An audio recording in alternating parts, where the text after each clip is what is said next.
It's really good to see everyone.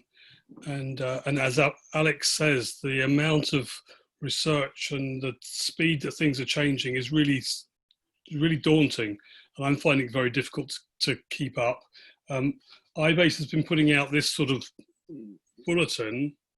And so we just put one out a couple of days ago, and I realized that it was only 2 weeks after the last bulletin we put out. And these are like, 25, 30 pages, and they summarize the different research that's going on. But increasingly, the reporting is becoming more political, really. It's first of all, we would just take everything that looked interesting, and now it's a bit more analytical, and there's some very strange things going on and some very, weird twists to the stories that we'll be talking about today. And also, we're really lucky to have people from Public Health England to come and help us through their report as well, which we can spend some time on.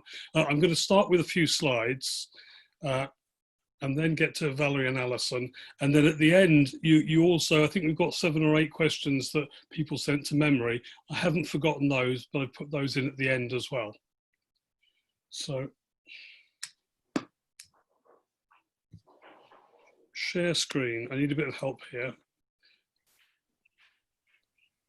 So I need to know how to share the.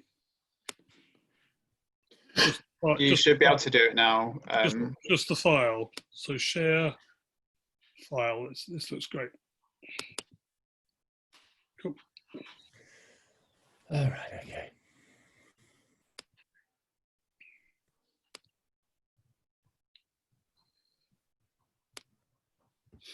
Okay, so that looks, does everybody see the screen okay? Yeah. Yes. All right, Yeah. and it's also fine to ask questions as we go through, but Memory or Alex will see those and interrupt, because as I've got the shared screen, I won't be able to see anything that anyone's typing, but please interrupt me at any time. It's good. It's nice to have a discussion rather than a one-way talk. So some of the slides I pulled out today are from this bulletin. And the last 2 issues, one was out this week, the other one was a couple of weeks ago, mid-May. And so the background is that we're looking at research in a time of crisis, both globally and nationally. So you see the figures on the news, and 40,000 people have died in the UK. This is just terrible. More than 100,000 people in the US. And the problem we have from research, even if there are good drugs out there, we're starting off with an illness where 80% of people are going to recover anyway. And so you get people that are just trying all sorts of things, and unless it's a randomized study, reporting that people get better doesn't really tell you a huge amount, because people might get better anyway. And the talk we did 4 weeks ago, we broke the COVID-19 down into 3 main phases. One was the infection, where you have an upper lung infection, upper throat infection, which is when the PCR swab works. And the second phase is when it spreads down into your lungs, really, and it makes breathing difficult and difficult to get oxygen into your blood. And then the third severe stage, which affects the 5% of people who are critical, is when you're not only hospitalized, but where maybe you need ventilation, mechanical ventilation. And it's the people in the third stage that we have the high death rates. And then against the slides I'm going to show, we should be expecting research to find very quickly a signal of, if with so many patients out there, we should have been looking for a very quick signal of anything at all that worked. And so some of those studies I'm going to talk about, and then also in the context of some UK research. And then the first question that everybody asked way back in January and February was, what does it mean for HIV positive people, and whether we're more at risk? So that's where I'm going to start. Then we're going to have something about the PHE report. Really exciting news is that in between now and the last issue, and in between now and the last call, remdesivir has been approved in the US, and there's now access in the UK. So anybody who gets into trouble with COVID-19 should be using remdesivir. I'm going to report a few small studies of other compounds that already exist, other drugs that look as if they might be useful. There's this hydroxychloroquine, a lot of controversy here. We've had a huge paper published in the Lancet, and in between the few days from it being published, it's since been withdrawn. Very unusual to have that withdrawn, so we're not sure about the data. Doesn't necessarily change what we think about this drug or not. And then we've got questions that you sent in earlier. And the reason we start off with, the only reason I've really been doing all this work is because to answer the questions for HIV positive people, we really need to understand COVID-19 for everybody else. And so the drive for iBase is to provide service for HIV positive people. And in doing that, we need to understand what's going on in the bigger picture. And so the first questions we had were will HIV make not just, are we at higher risk of catching coronavirus, but also if we do catch it, will we get worse symptoms? Or we are at higher risk of very bad outcomes? And the same question can be reversed. Is there any reason where we might be at lower risk? We might get milder symptoms. And unfortunately, there's researchers from both directions saying we could be much worse or we could be possibly a little bit better. So these are real questions for us. And not just us as a group, but whether there's some of us amongst us who might be at particularly higher or lower risk. Are there things that have happened in our HIV history or related to our HIV treatment? And the easiest one to say about treatment is I don't think any HIV drugs have any impact on reducing our risk of catching coronavirus. They don't have any impact, no data yet to show us any impact that they give us any better results. And then very early on, BHIVA and EACS, the European Clinical Society, both came out with statements fairly on saying that we expect HIV to be similar to the general population, so long as you're on treatment and you've got an undetectable viral load. That still leaves lots of people that maybe aren't covered, and it doesn't change the fact that the traditional risk factors for COVID-19 are things that affect lots of us already. Lots of us are already getting older. We have other comorbidities. We've had heart disease or kidney disease. And so it doesn't mean we're out of the woods. It just means that we have the same risk factors as a general population. And so there's been about 20 studies published so far on HIV and COVID co-infection. Sorry, Simon. Yep. No, I have to actually leave in 10 minutes. 15 right. So why don't we get straight to you and can you come back to that? I mean, I'd love to hear it myself, but unfortunately, no, that's cool. I'm glad that you said that. Okay, so I'll come back to these slides afterwards. A few days ago, Publish Health England published this really important report. There's a couple of slides here, but I'll let Valerie Analyses talk you through. The biggest issue was the impact of race and ethnicity on risk, and some important employment jobs as well. So please take over. Do I come out of shared screen now? Yes. Okay. Actually, it's quite useful that you've got that though. Okay, I'll put it back. Yeah, just to leave that. I'm sorry to rush that, but that's actually a key slide for you to have. So I'll just introduce myself to everybody in case you don't know me. I'm Valerie Delpesh. I head up the HIV surveillance part of Public Health England. And in the team, Alison Brown, who's going to introduce herself as well, is part of the HIV team. Many of you also know her. But Alison's been doing quite a lot of work on COVID, particularly looking at deaths, and was part of this report, not all of it. So I'm certainly joining just to say that, thank you for inviting us. I wasn't specifically involved in the data collection, but I just wanted to give context to some of the work that's been going on in Public Health England.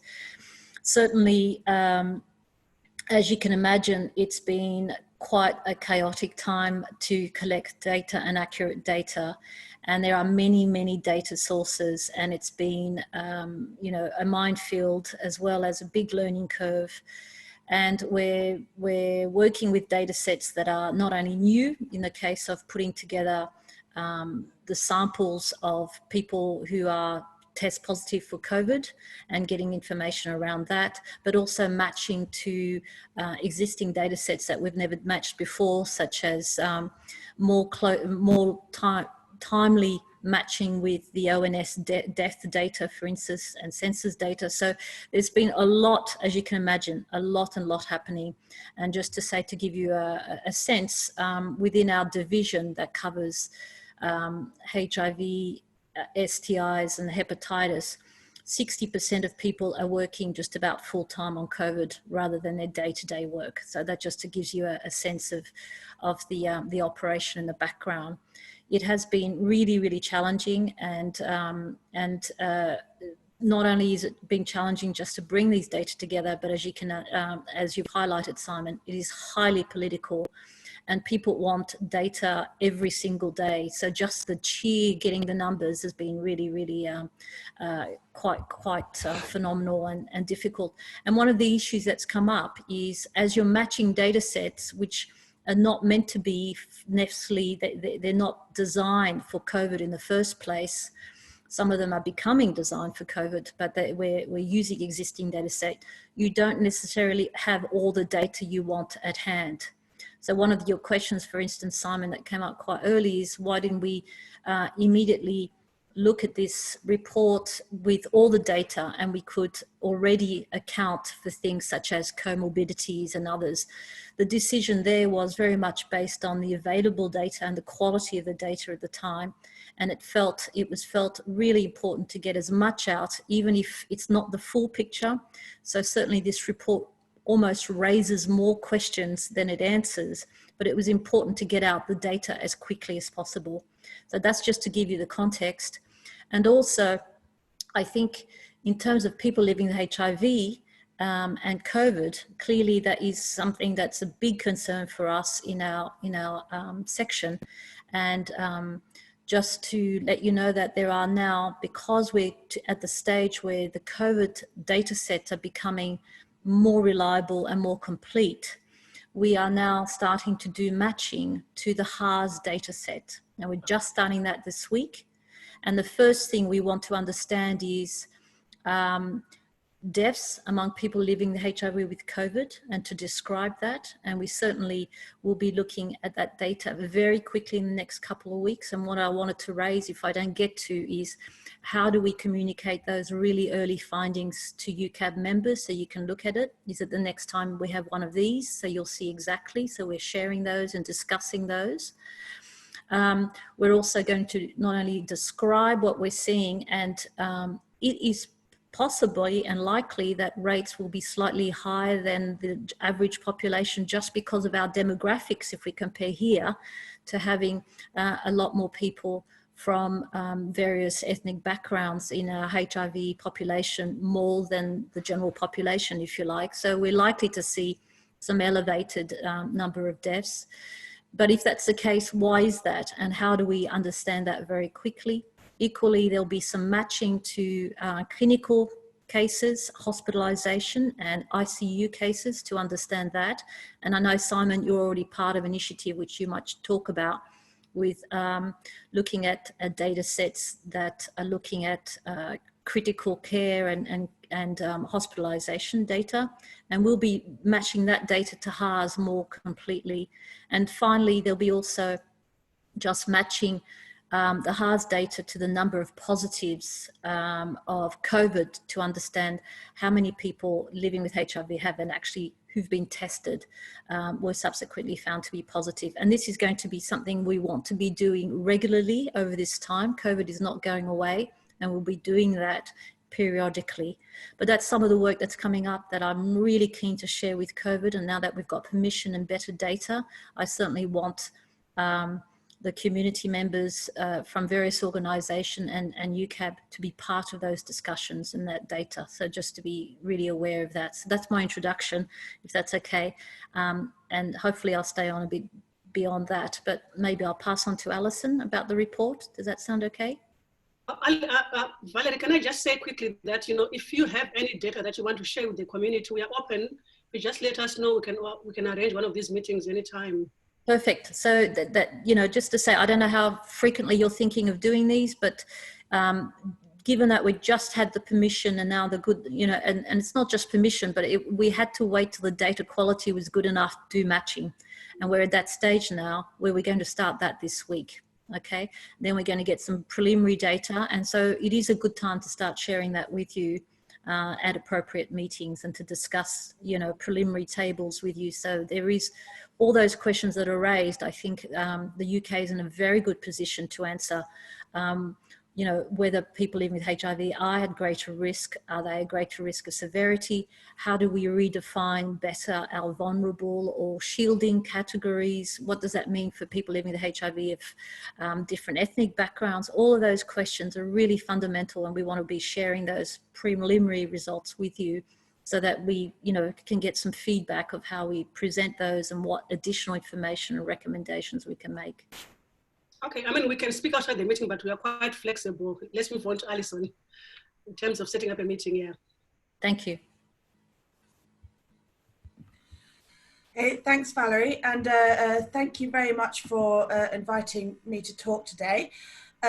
So some of you may know me. I work in Valerie's team on HIV, but as you know, COVID has affected absolutely everyone, and public health England is no exception. And the vast majority of people have been redeployed to COVID.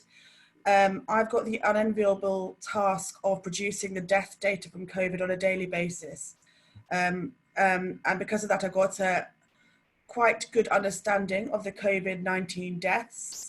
And in terms of the inequalities report, my contribution to it specifically was assisting with analysing the data relating to deaths. I think we've already heard a lot from both Simon and Valerie, but I think what the report shows is something we've known from the start, which is COVID is not an infection that affects everybody equally. It's an infection that seemingly at the moment is serving to increase inequalities that already exist in the UK. And there are very similar overlaps in the demographics that people are affected by COVID and HIV. You mentioned age, Simon, initially, and you're right. So the main finding from the inequalities report is that people aged over 80 have 70 times the risk of death from COVID compared to people under 40. And by far and away, the biggest risk factor for COVID-related death is older age.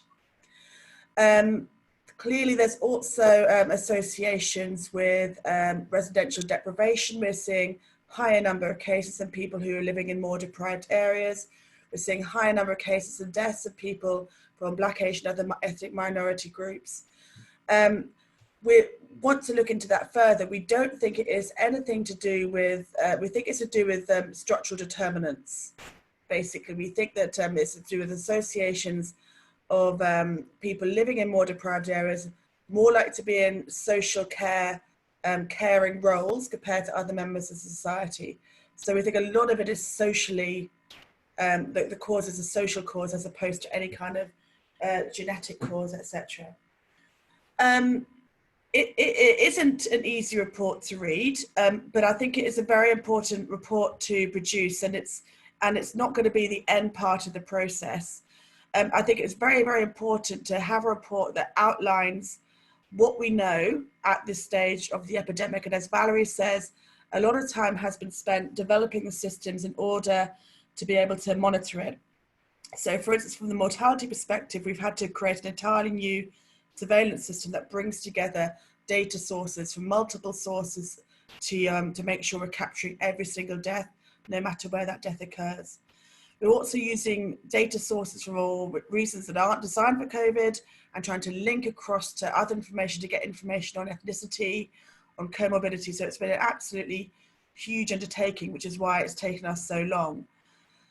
But it won't end there. There are a couple of things that we're going to do with the report. So first of all, Kevin Fenton, I think, has been leading, I've not been part of this, has been leading an assessment and engagement with communities about this report in terms of people's reactions to it, community members' responses to the report, and priorities for actions. And that is going to be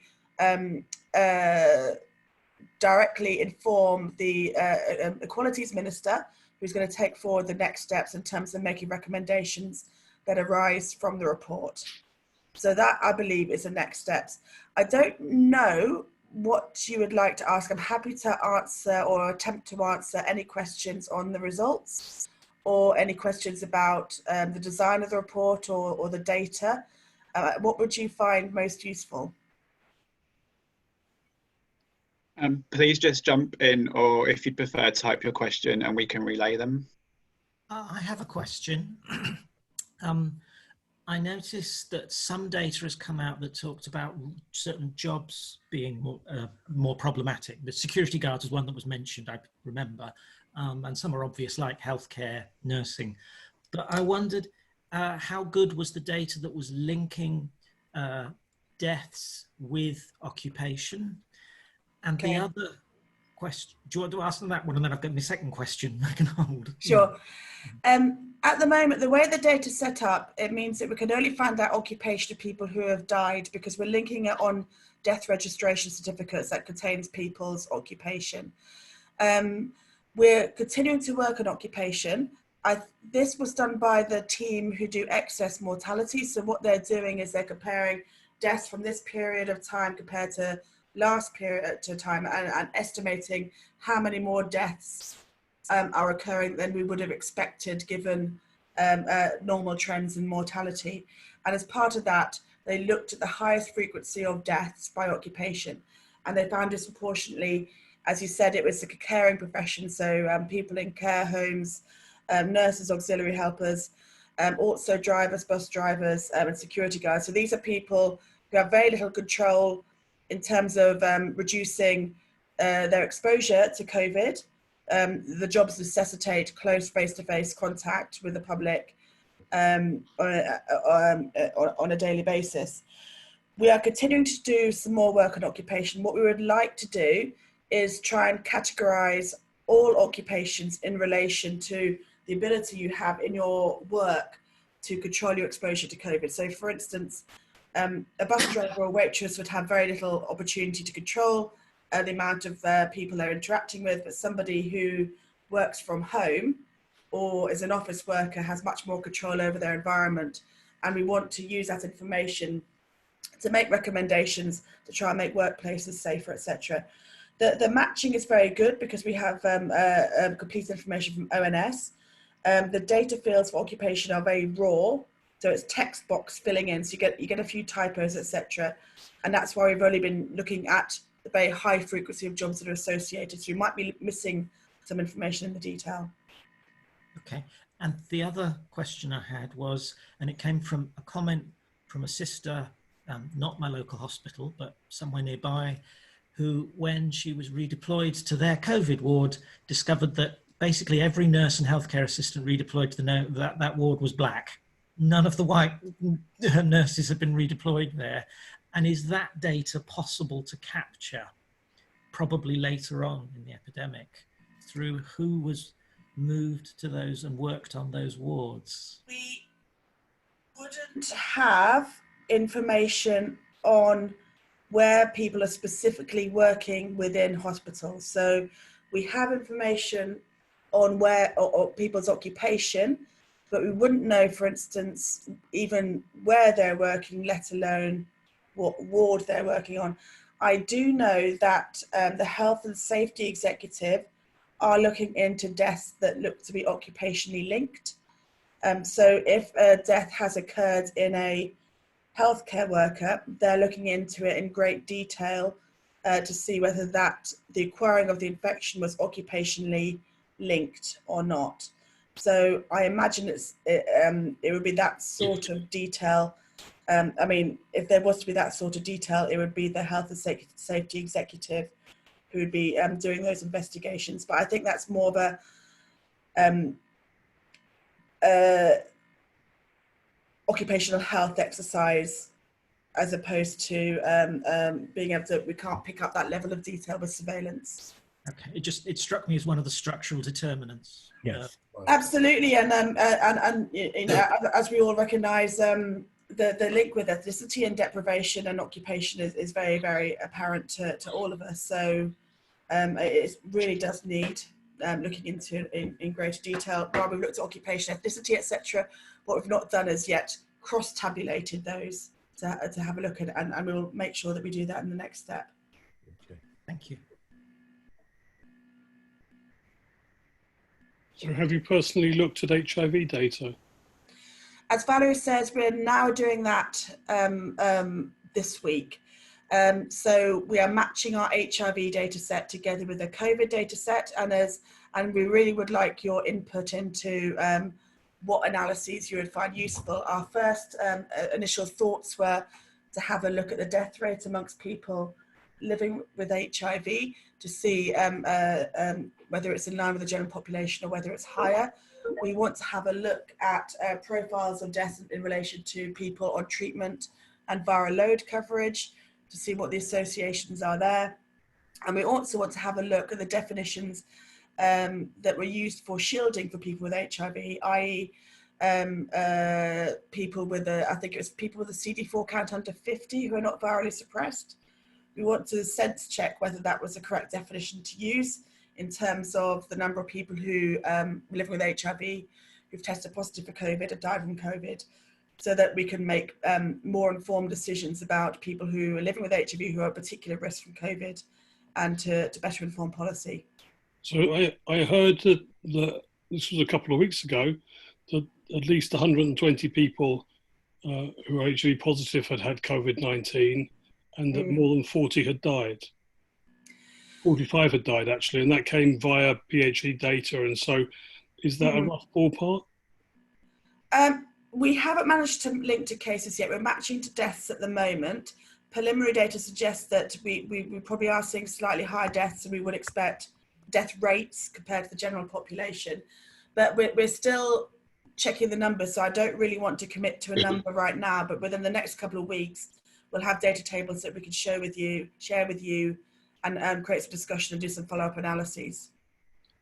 Thanks. And so as soon as possible, I mean, that's, you know, we've been waiting. Yeah, absolutely. And Valerie, if you're still there. I am.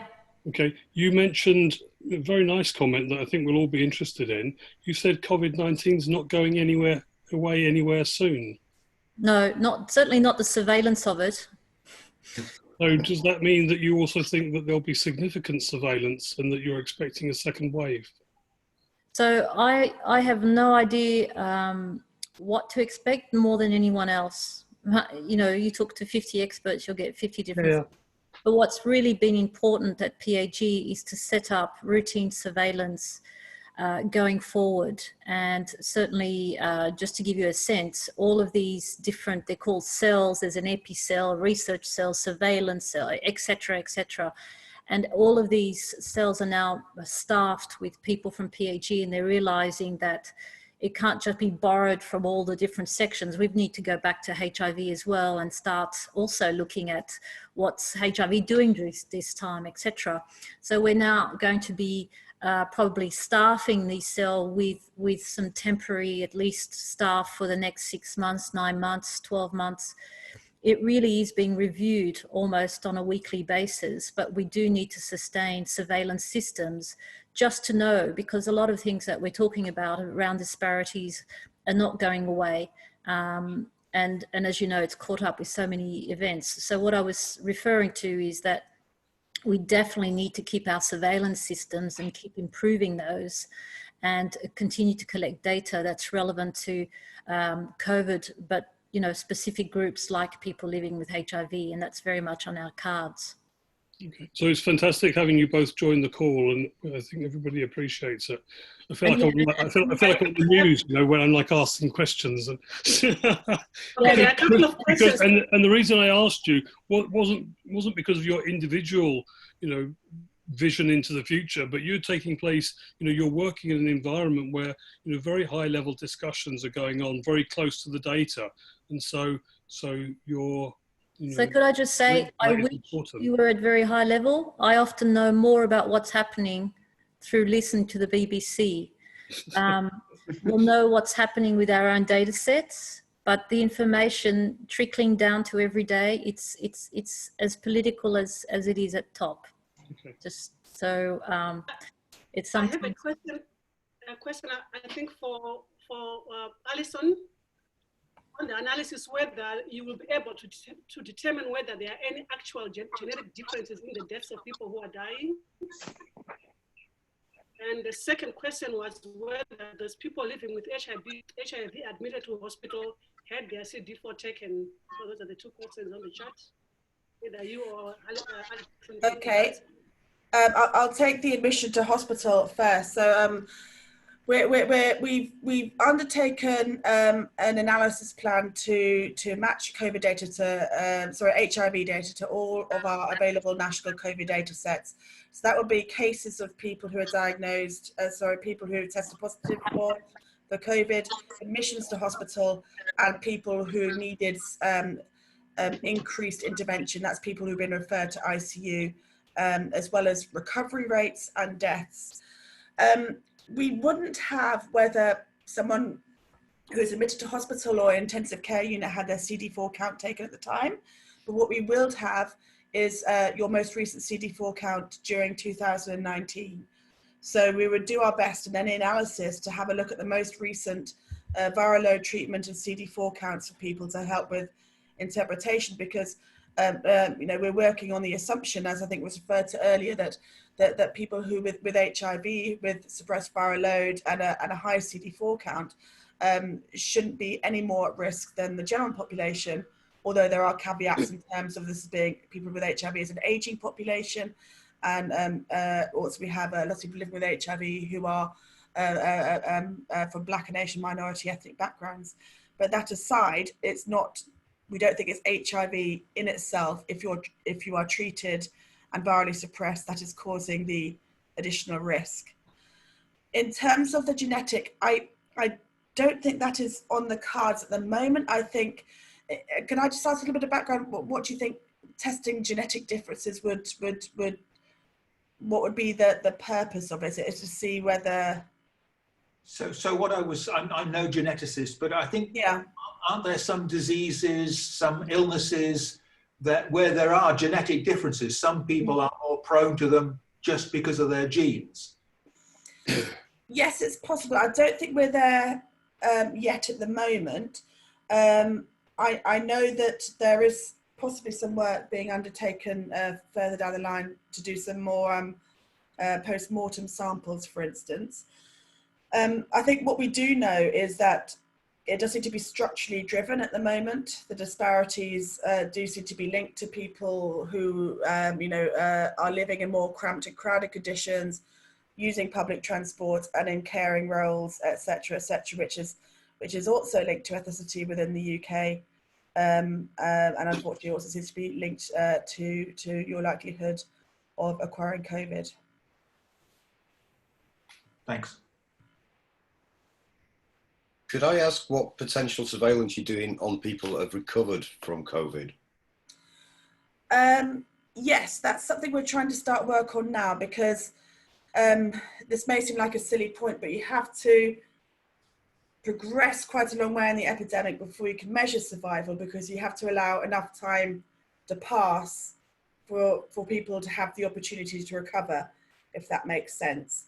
So we're currently doing some sensitivity analyses, looking at the number of people who have recovered, which we're defining as people who were diagnosed with COVID over 28 days ago who are still alive. And we're testing that definition. We're playing around with the length of time to see if it's appropriate.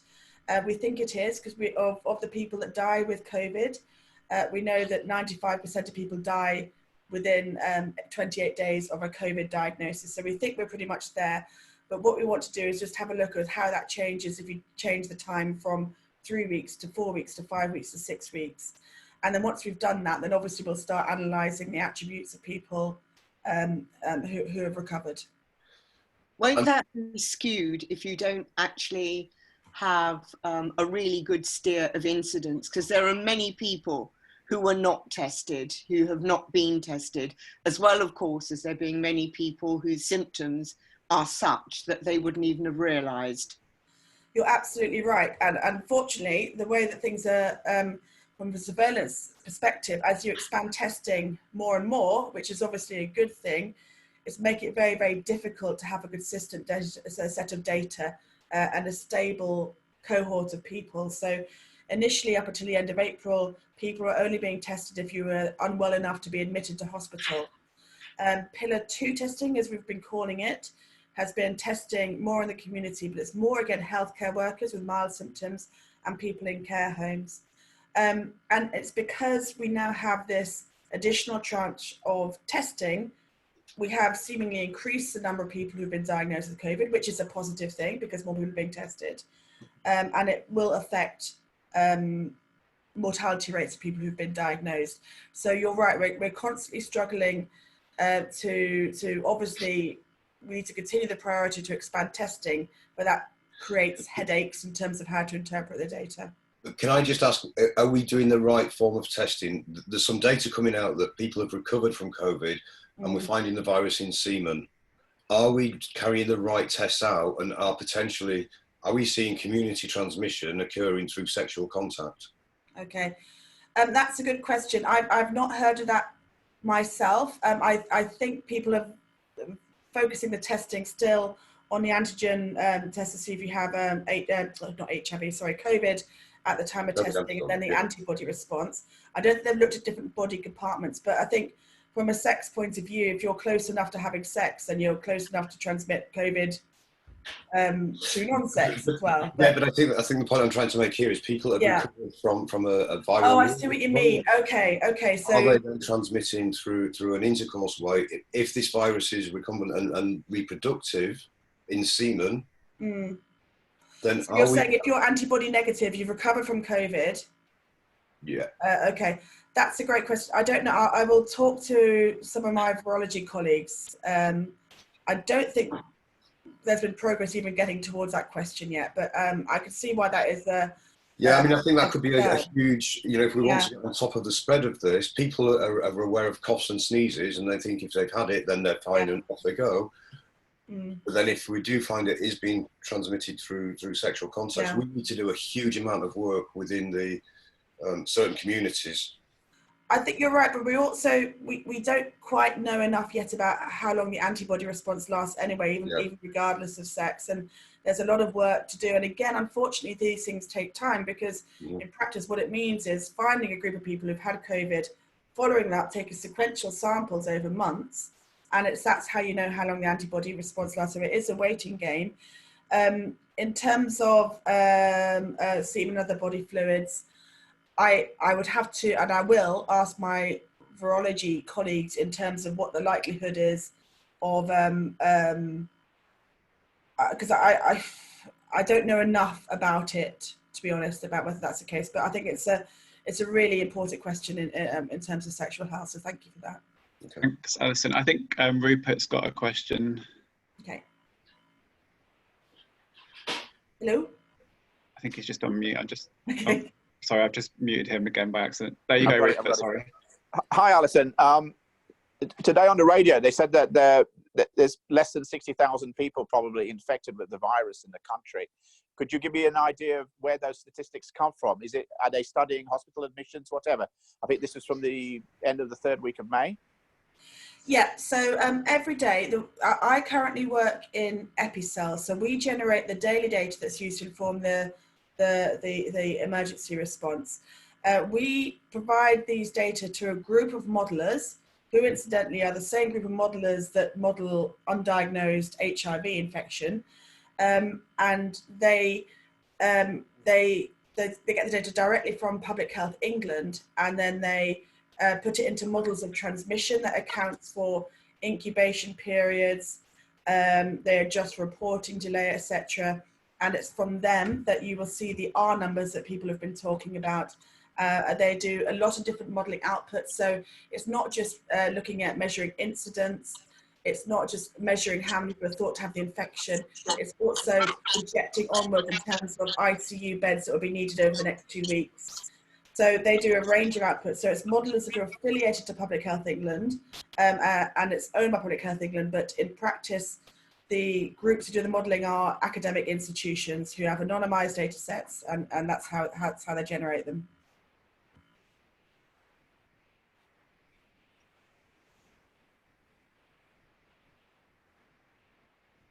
Can I ask another question? Sorry. Sure. The other thing, Alison, when will it be safe?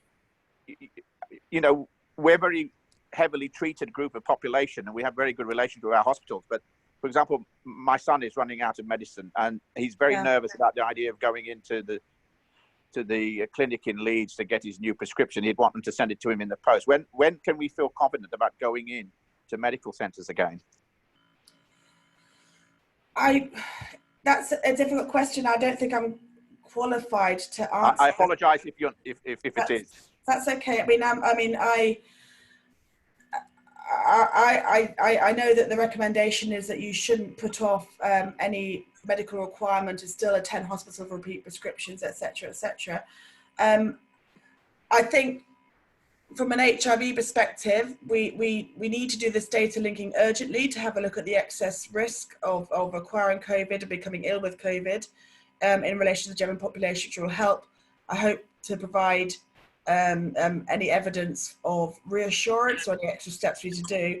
In terms of for the general population, as Valerie says, there's a lot of different views on this and it's a new infection and I think we're still trying to understand that, and I'm sorry I can't give you a clear answer. Okay, thank you for trying. That's okay. Thanks. We've got another question, sorry, just from Rosalie. Yeah. Hey, Alison. You mentioned that Kevin Fenton is doing a kind of set consultative process about the report. And I just wondered if you had any information about, is that going to be published? You said it was going to be shared with the Equalities Minister. And if it is going to be published, do you know roughly when that might be? I believe it is going to be published. I think there was some confusion in the media that people conflated the publication of the exercise Kevin has done with liaison and working with community groups and this inequalities report. So there was a bit of confusion that they were both going to be published at the same time, and that was never the intention. It was always the intention to do the inequalities report. I don't know when the more broader community engagement exercise will be published. It will be published, and I know that that is the big piece of work that will directly feed into the ministerial response from the Equalities Minister. I could try and find out when it'll be published and share that with you. If you could, that would be amazing. Thank you. I will do, but these things change very, very rapidly in this environment. So if I give you a time, it might not be, might not happen on that day. Okay, there are also I understand. Thanks. Okay, from Alan in Brighton. Alan, do you want to ask your own question? I think it's probably better that way. Hi, I'm Alan Spink. I work as a caseworker at the Sussex Beacon, so I work with on a daily basis with people living with HIV who are trying to deal with this. My question actually is, recently there was a report published by the BBC that cited an Office for National Statistics report where they estimated that 7% of the population of England have already had coronavirus and recovered from it. This is 3,600,000 people. So I just wondered if that's correct, and it's on the government website. If that's correct, what work is being done to identify some of these people and see what's actually going on and been going on for quite some time? Well, I think that there are lots of different estimates that people are doing to measure how many people have had the infection. So there's a huge amount of academic research. I'm enrolled as a participant myself in one of them, where people are being routinely tested for antigens to COVID and antibodies to estimate the seroprevalence of COVID in the population. And ONS is just one of those reports. I'd also recommend you look at the Phe Surveillance Report you should find on our website. And what they've been doing is looking at blood donors, and they've been testing people who give blood for COVID antibodies also to estimate how many people have the response, how many people have COVID antibodies. So there's two questions in there, really, isn't there? I mean, I think it's important to know we don't know how we're hoping that if you're antibody positive to COVID, it will infer some sort of immunity against reinfection. If it does, we're not sure how long that lasts. So it's important to to measure for two reasons: just to be able to understand how long that possible conferred immunity lasts, but also if it does protect you from infecting other people or getting reinfected, we need to monitor how many people are antibody positive for coronavirus in terms of informing the public health response and future lockdowns, etc. In terms of, so that I think will have been done by looking at some of those modelling works, extrapolating, kind of multiplying up to estimate. So within a sample, you know, X% of antibody positive, and then you multiply it up to estimate for the entire population. I think that's how that work was done. So I know there has been some media reports of COVID possibly being in the UK sooner than we expected. It is possible. Obviously, we only know what we know. But I think the more important fact is we know what we're dealing with now as much as possible, in terms of we have a good idea, clear as idea as possible as how many people are affected, and being able to predict for the next few weeks for healthcare planning, etc. Thanks, Alison. I'm really conscious that Simon put together a lot of stuff for this meeting, and obviously your report came out and it's been really great to discuss that. I think it'll be really useful if we can catch up with you and Valerie again once you've been looking into this more, and the comparisons with the HARS data set. So if we can maybe come to a close around the PHE report now and let Simon talk. He's happy to go over a bit longer if people want to stay, but I understand that some of you can only stay till 1:30. Alison, you're more than welcome to stick around as well, but thank you so much for very last minute coming to talk to us. Thank you for having me. It's good to be able to talk about it. I'm pleased. So great. Thanks from me as well, and thanks, Alex. I'll try and go through the remaining slides quite quickly, so it'll pick up the main points, and then we could maybe come back and talk about the ones that you think are most important. And so going back to the HIV and COVID-19 co-infection studies, even in the last 2 weeks, there's been at least 10 more papers. And here are a few of them here. And one of them included was, just a couple of days ago, was a study from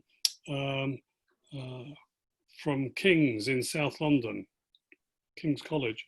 And this was important for the majority of these people. 17 out of 18 were Black patients. Most people have been on treatment for a long time, but also it highlighted a higher rate of serious events. 5 out of 18 of these people died. And there was there was studies from Madrid, South Bronx, which is another area where it's more ethnically diverse, I guess, Milan and in Germany. And again, a higher rate of deaths happened in the Bronx. 78% happened in the Bronx, compared to maybe in Milan, where 4% of people died. You can't really compare one to the other, but it's sort of, there's been a few opinion pieces that have been written to letters like the Lancet and Lancet HIV, including from UK doctors, saying that we need bigger data sets in order to be able to confidently say whether or not HIV positive people are higher or lower risk. And then this is anecdotally on one of the conversations I had relating to another data set, is where I heard that at least 45 people who are HIV positive had died in the UK. And that's a big number for me. Those were the 2 slides I put together for the PHE report. Big news that really everybody needs to know about is that remdesivir, which is an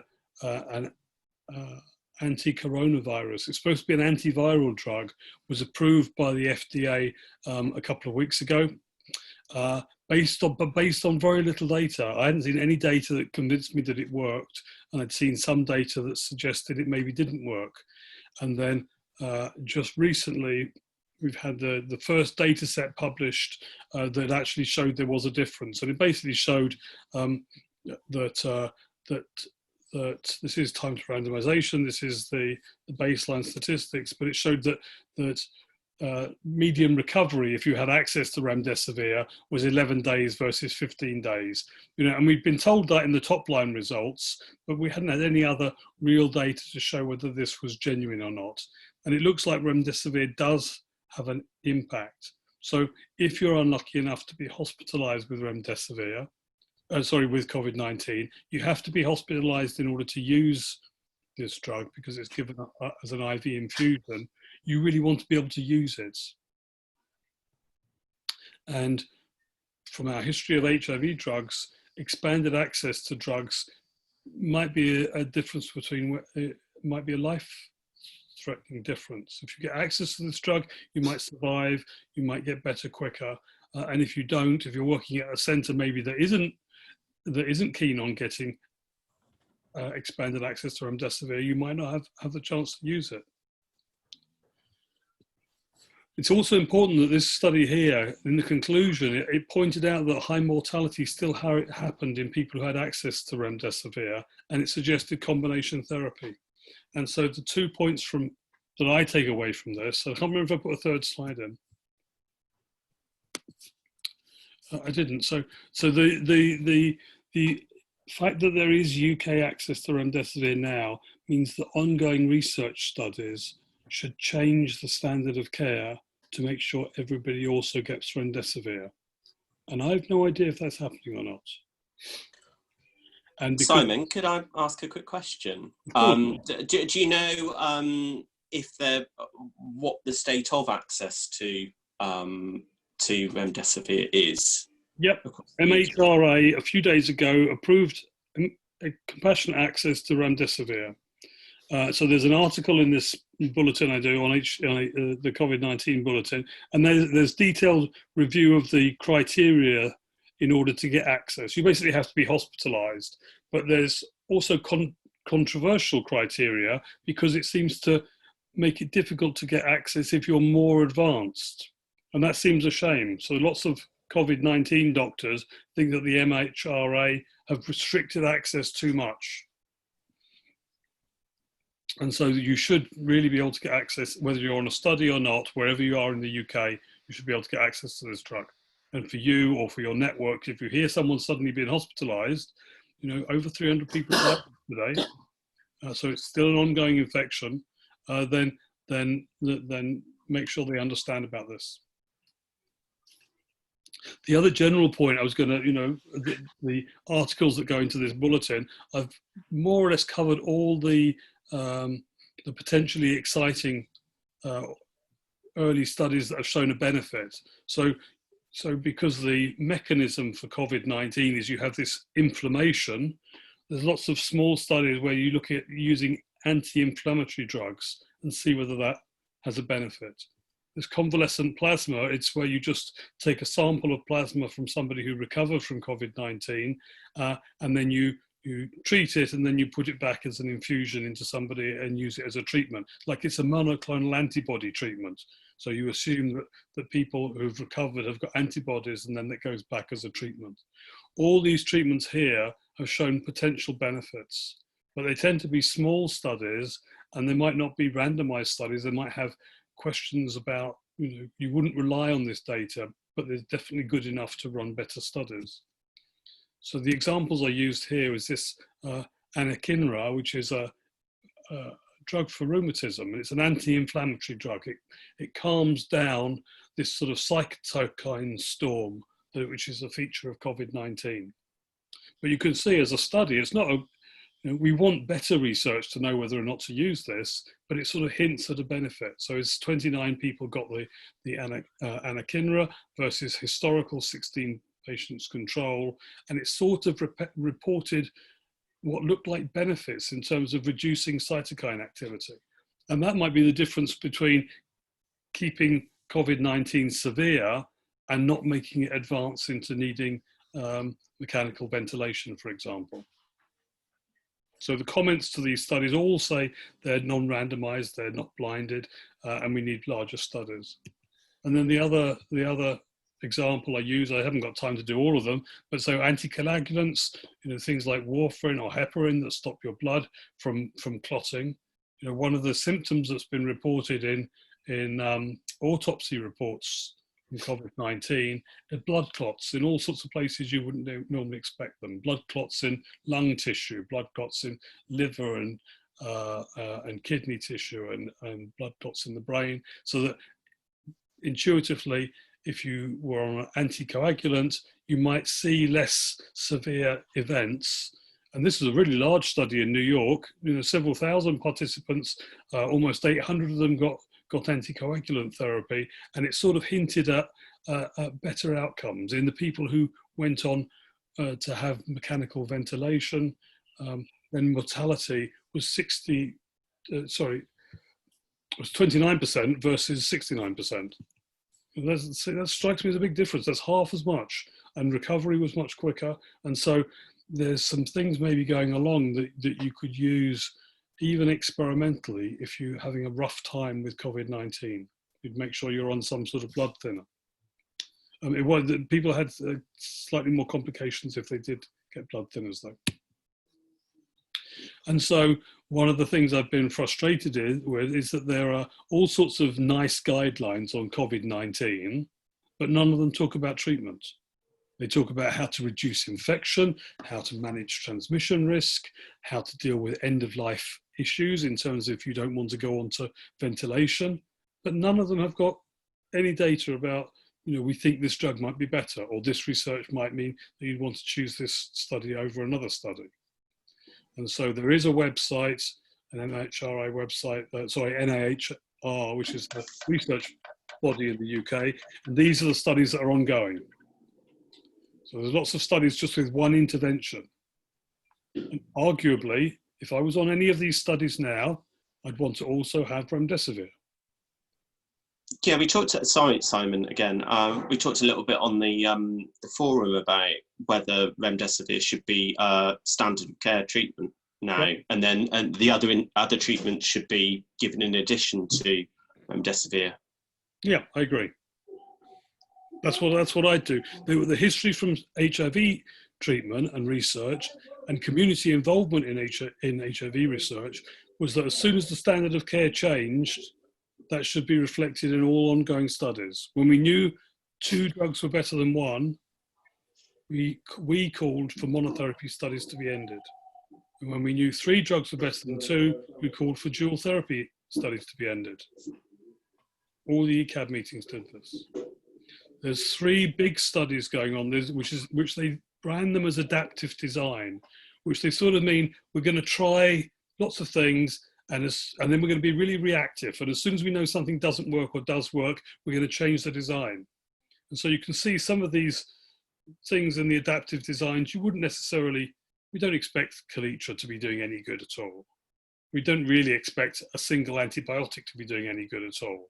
And yet some of these arms, I think, are still going on. Some of these studies are still going on.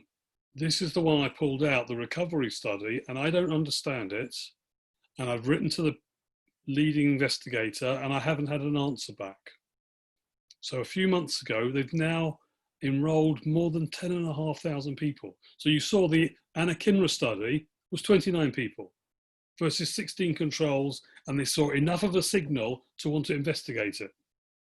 This study has so far enrolled 10,500 patients. The randomization is 2 to 1. But this is to control. So a huge number of these patients are not getting anything. They're just getting standard of care. And then the potential randomizations, they're including Kaletra, they're including single monotherapy with an antibiotic, monotherapy with hydroxychloroquine. I don't think these look like they're going to have a significant benefit.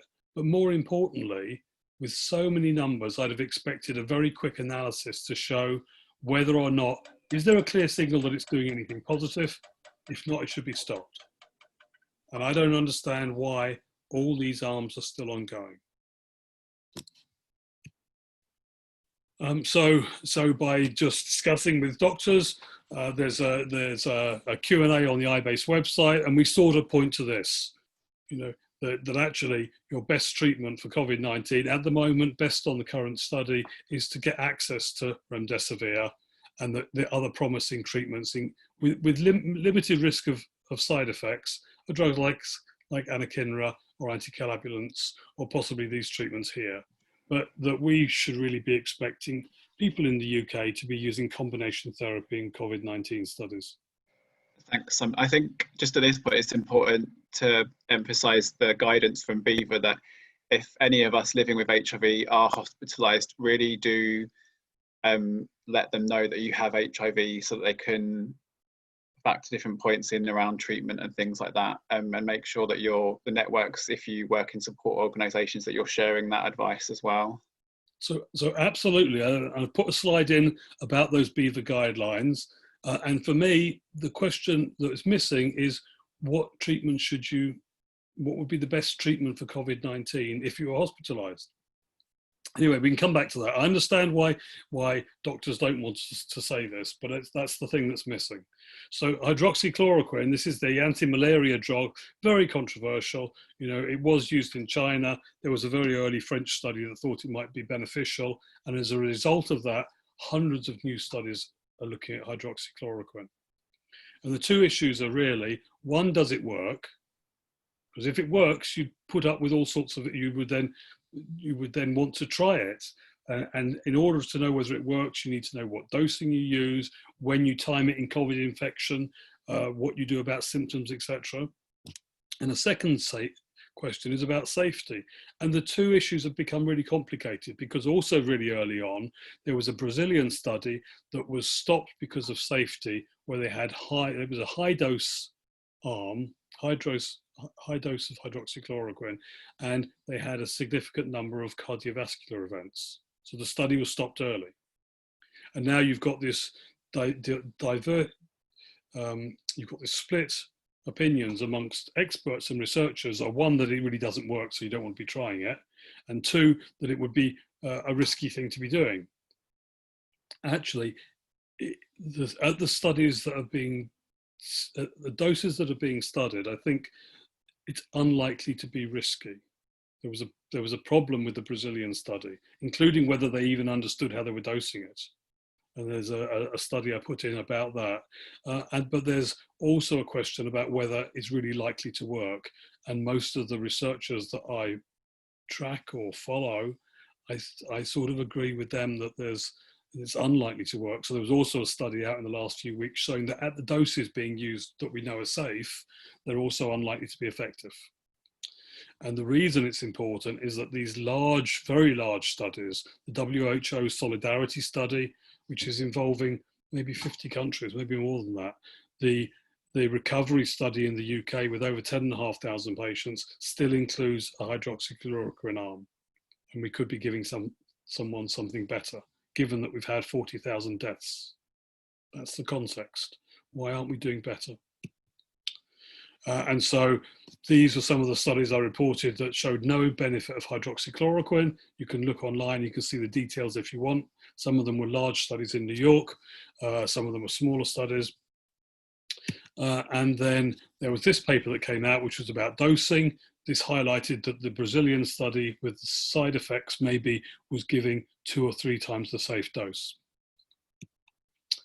And then here, a couple of weeks ago, there was a paper published in the Lancet, very high profile, meta-analysis. It looked at taking data from hospital databases in all continents, I think, 96,000 people, so huge numbers, but there were some funny things about this data set.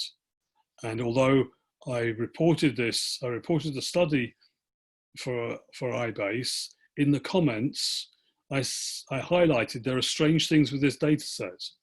You know, they seem to have, you know, same smoking data in Africa and Europe and America, and everything just seemed too perfect with these huge numbers. And so I'd seen lots of other discussions saying we're a bit worried about this. It was also produced, the authors for this study were not linked to any of these data sets. They were linked to a commercial company that produces research in the US, I think. And so I questioned this, IBASE report, and then a few days later it became even more of a mess. And since the paper has been withdrawn, and the people who did the research are refusing to let independent analysts have a look at the data sets. Having said that, it does, even though this study might be flawed and it's been retracted, it doesn't necessarily mean that hydroxychloroquine is effective. This study was basically saying that it wasn't effective. And on the basis of this flawed study, the WHO stopped its big solidarity study and discontinued the hydroxychloroquine arm. So just as an aside, with this huge amount of data, even in really respected academic journals, you had an international study run by the WHO stop one of its arms on the basis of a paper that was then retracted. And so that's just an aside as to what's going on with this volume of literature that's going on. This is very, very unusual. And the same group also had a paper published by the New England Journal. Similarly, you don't get higher profile medical journals, and the New England Journal, I think, are going to retract their article as well. So even when we're doing the best, following the best data, we then have all these other problems that are going on.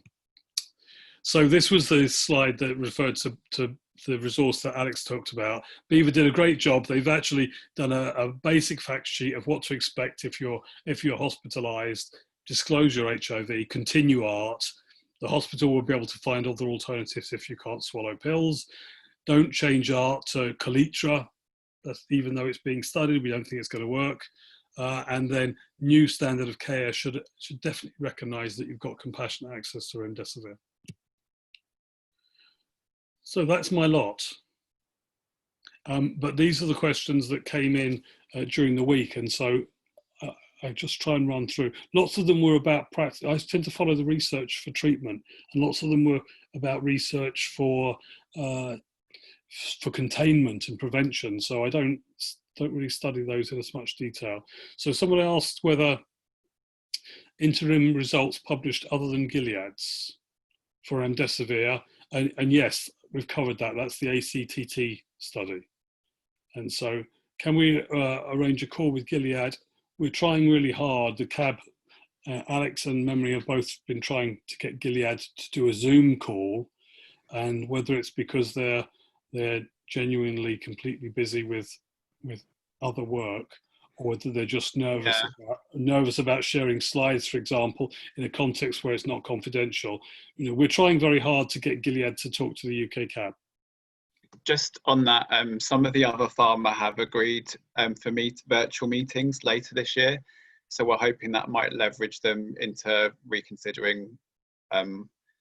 It's hard to say whether in April, when we should have met them, whether they just didn't want to because of it being a virtual, they were worried about what was happening to their data, or if they were just too busy themselves because it was quite early days in terms of where we're at with this.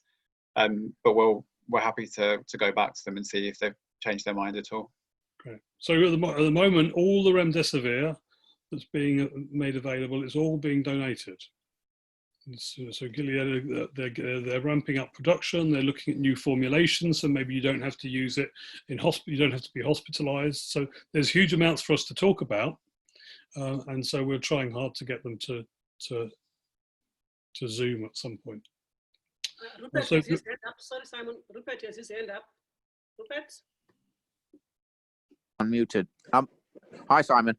Simon, in this thing, you're talking in this last slide, you're talking about the R value. There's been a bit of stuff in the papers about the K value. Could you explain that? Well, I can't, because I don't know what the K value is. The K value seems to relate to super spreading events. The illness seems to be particularly motivated by super spreading events. I mean, obviously the one they use in this country, for example, was Cheltenham and the Liverpool versus Atletico match. Yeah. And also major church events. So they said, as opposed to say getting infected outside. So I think given that the R value is an average, it's really easy to see that lots of people don't transmit to anyone at all because they're just unlucky and they isolate very quickly, and that there's other people who just by their day-to-day life are in situations where they might not realize they're positive, and so they see more people. So we have to accept that all these are average figures. And the point, so I think you're right. There's been a few articles that describe, your trip to the supermarket for 10 minutes isn't really a high risk event, even if somebody did sneeze before you walked in. But it's a high risk event for somebody who's working behind the till, who's breathing the same air all through the day when everybody sneezes. And so the highest risk is probably living with somebody who has coronavirus. Okay, we have two more hands up, Ant and then Vicky. Sorry, I'm muted. I thought that K, and I may have got this wrong, I thought K was related to the rate of change of R over time.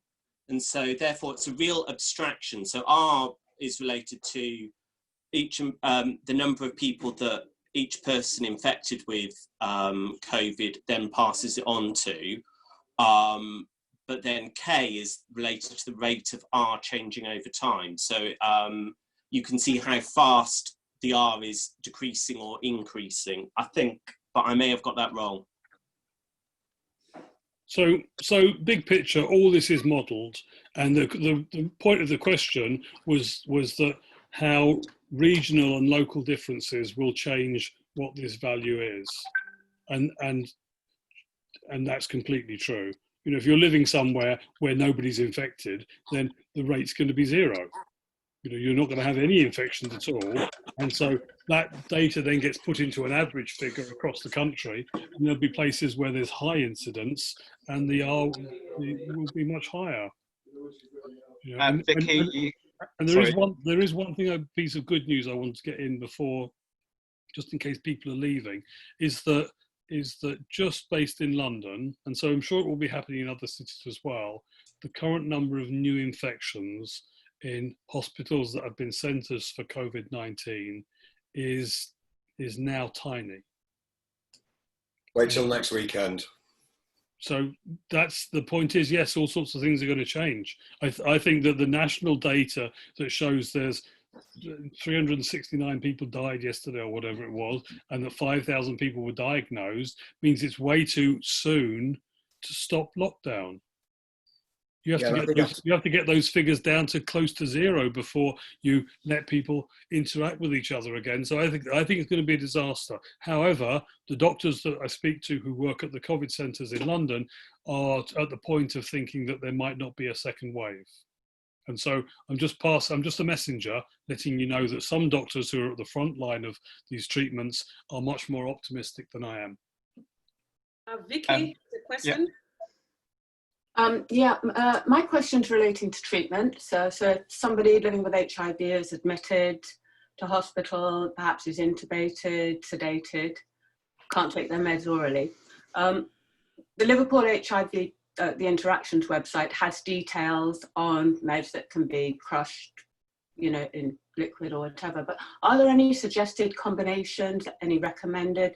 It's a bit difficult to read between on what would go with what, and also perhaps if they need food with it, what would actually, has there been any experience or? So BHIVA recommendations are not to switch from your current meds unless there's a reason to do it. And so you'd hope that there'd be liquid formulations of the drugs that you're on, or that they're able to be crushed. If you're not able to swallow pills, they'd be able to use that. But you're right, Liverpool University's got a great resource. And if you needed to, for example, if you were sedated or if you're into a coma for intubation, then the decisions that would be made for the easiest treatments to have would be based on what's available and what's best. Mm-hmm.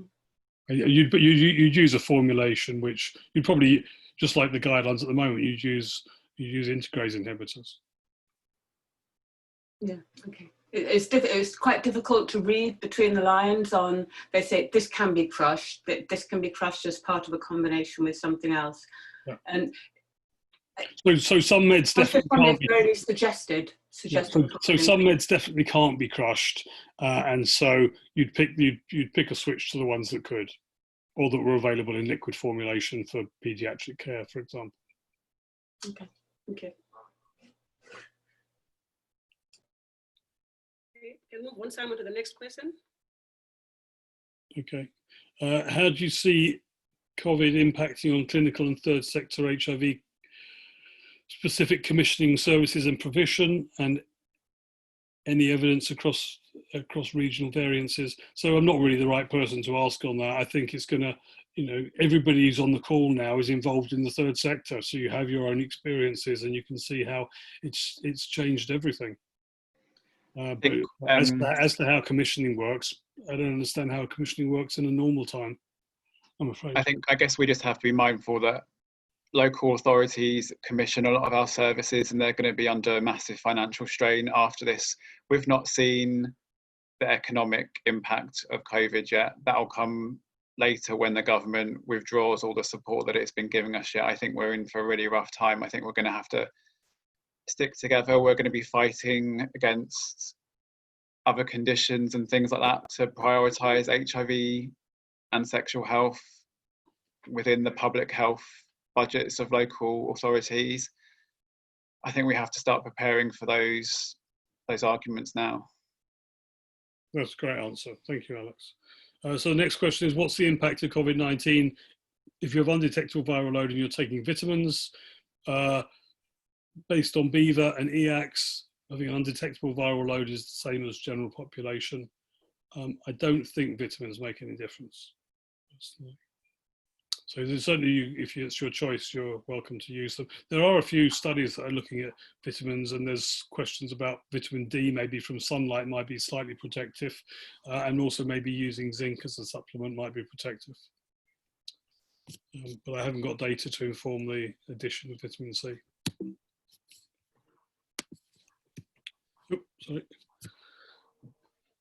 Mental health, yes, there's lots of psychiatrists, psychologists, mental health experts and community people are already working on looking into the impact of HIV and COVID-19 from that perspective. Definitely, there'll be a huge amount of work there. Information on contact tracing, I don't really, other than that early on I know they were trying to recruit people from have been sexual health advisors.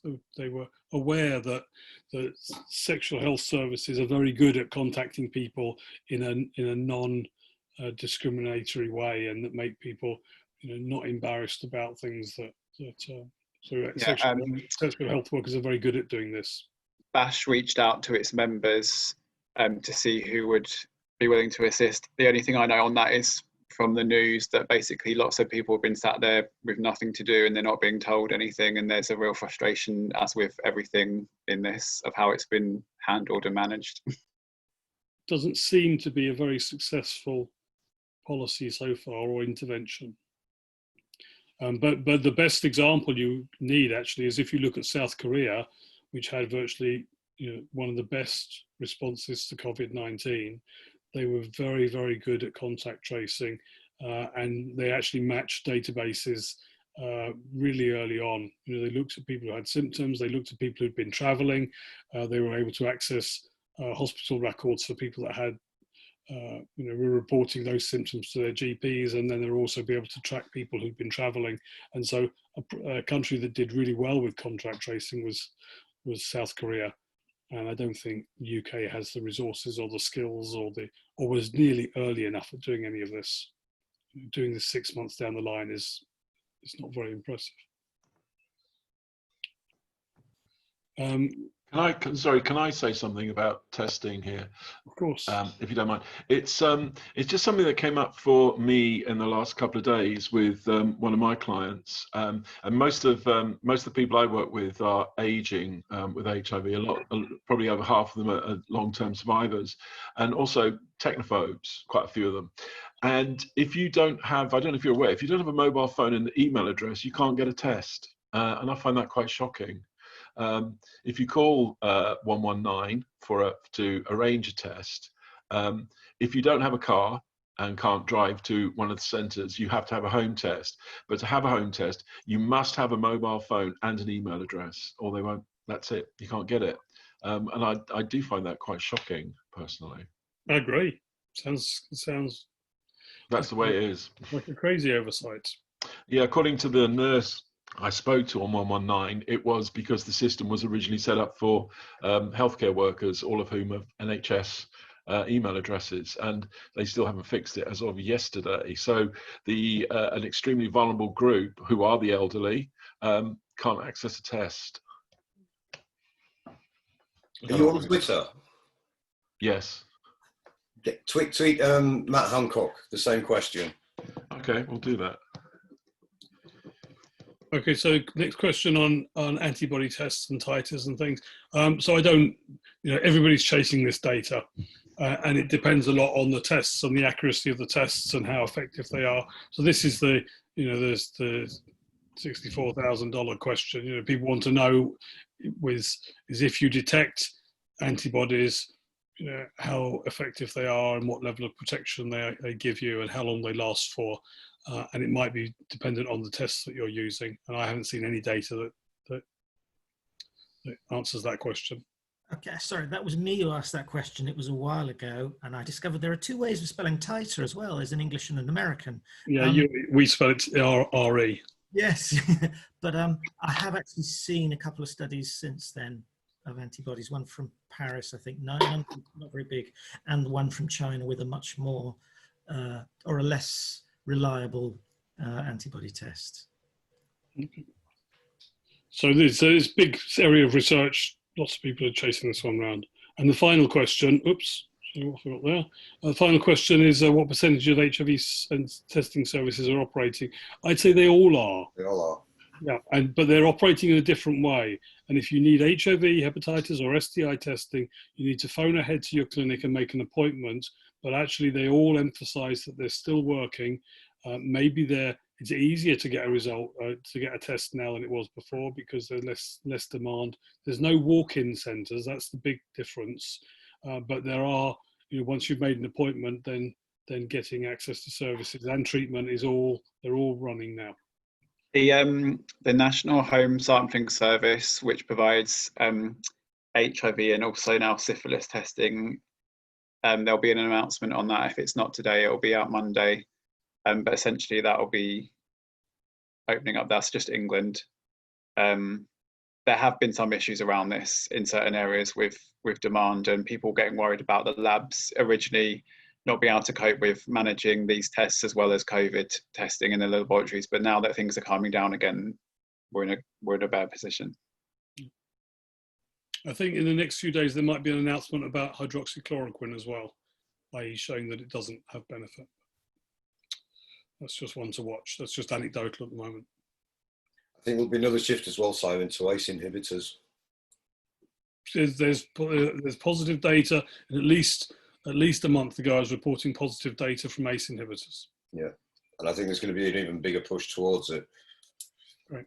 I mean, intuitively, as a non-scientist, I would take several of these things that are all very easy to tolerate, and I'd put them into a multi-drug combination and make sure that was one of the combinations you tested. You make sure somebody's got several anti-inflammatory drugs that don't cause side effects and other compounds that work on this reducing inflammation end of the virus. Thanks, Simon. It's come to 2 o'clock, which might be a good time for us to finish. We've lost quite a few people already. I think we could all talk about this for the whole afternoon. There's just so much to discuss and so many questions. We're committed, the UK CAB steering group, to keep hosting these sessions. And if people have got ideas and they've got topics they want us to discuss and they want us to present information on, just let us know. We've got this flexibility at the moment that we can arrange these meetings quite quickly. Could I just ask you about IAS? Mm-hmm. Is the CAB planning on doing anything with IAS? Maybe following a few sessions and getting a few CAB members on different sessions? Because they're spreading it out 24 hours now, apparently. Yeah, so I don't know. I've not really had a chance to take a look at it properly, other than I think I signed up for one of the free COVID-related sessions, so I'm due to attend that. But I don't know if anyone else is, but that's something that if we can maybe start a thread and see who's intending to attend and share that information. Simon, I don't know what you're... I haven't had time to do anything for IAS, but so anything that the CAB does in terms of helping to organise things would be great. Just, I mean, I think my understanding is they are still making most of the sessions available to people who are registered as delegates, and the wider world won't get access for another, I don't know how long, but a few days afterwards, or perhaps a week or two. They're not going to make it possible to watch the majority of the sessions until afterwards, which is obviously going to be quite frustrating for a lot of people. Thanks for that, Roger. However, the community meeting that was going to be going on at the same time, the HIV 2020, is going to be free access to everyone. It's more of a community, not rather than medical one. It's more interested in, you know, human rights for maybe something about TB, maybe about sex workers, maybe about access to, you know, drug users and access to treatment. So all those practical issues and social issues that people are also very interested in, that conference is going to be open access to everyone. Okay, thanks. And I think it's going to be spread out over July and August as well. From July to October, isn't it? 2 hours a week. That's right. Yeah. And actually, maybe the one good thing with AIDS 2020 is the Global Village will be open access as usual, but obviously we're all going to find it far easier because we're not, they haven't got the travel restrictions as usual. So you can still take part in all the Global Village sessions. Thanks for that then. Any other very last minute questions? No, well, thanks everyone. Yes, sorry, one last one. Next time, can we have quite a big session on stigma, please? I think that's the first time the word's been said this time, that the effects of people already living with HIV, already isolating because of stigma, and then along comes this, which adds an extra layer on top of it, and it's intensifying people's social anxieties and stigma. And I say this as my background is I've got 27 clients I'm trying to support through this, and some of the levels of anxiety are going through the roof, and it's a lot of it revolves around HIV, stigma of the diagnosis and the fears that brings up from those times, and now a new thing comes along. And it's extremely difficult. I can't find anything anywhere that's helping me with this. I'm winging it. The UK CAB is just about to launch a survey, which if you could get, you know, as wide involvement from your clients as possible as well would be great, which will be collecting data to actually inform these issues about you know, the social aspect of COVID-19 as well as the medical side of things. So Alex is working on that at the moment, I think. Okay. Yeah, we're hoping to get that out really, really soon. I'm catching up with Memory this afternoon about it. Okay, thank you. I think that's everything then. Any last slides about masks? I think it's a topical issue. I saw it briefly. Oh, sorry. So that was actually from the last talk, actually. But there's several papers now that just generally say masks are a good idea. They don't do any harm. You can make them yourself if you use double cotton or something and a tight weave that you're likely to stop. You know, medical masks don't stop. They might stop 95%, and make your own mask stops 90%. So there is no downside to using the mask other than you want to maybe wash it each day. Have several and alternate them. You don't end up breathing anything you've caught. Thanks, everyone. Right. Thank you. All right. Hey, great to see everyone. Bye, everybody. Take care. Thanks. Bye. Have a lovely weekend. Bye. Thank you. Bye. Bye. Bye, Memory. Bye.